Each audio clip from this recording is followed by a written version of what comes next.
Soy Teresa Benuti, soy agente antirrumores y hoy estamos aquí en el Festival de Agentes del Mundo.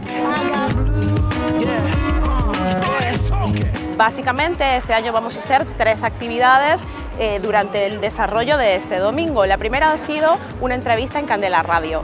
Con esta entrevista lo que queremos es que a través de la radio podamos llegar a mucha más gente, que conozcan la estrategia antirrumores y así aquellas personas que como nosotros tengan la misma iniciativa puedan también animarse a participar en la estrategia.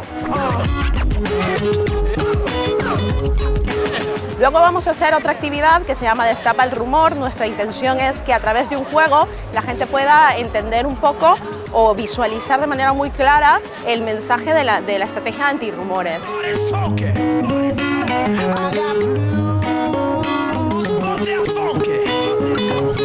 Y por último hemos diseñado, en conjunto con la Asociación Caribeco, que es una asociación de mujeres, una actividad mucho más lúdica, mucho más divertida, que será el Zumba Antirrumores.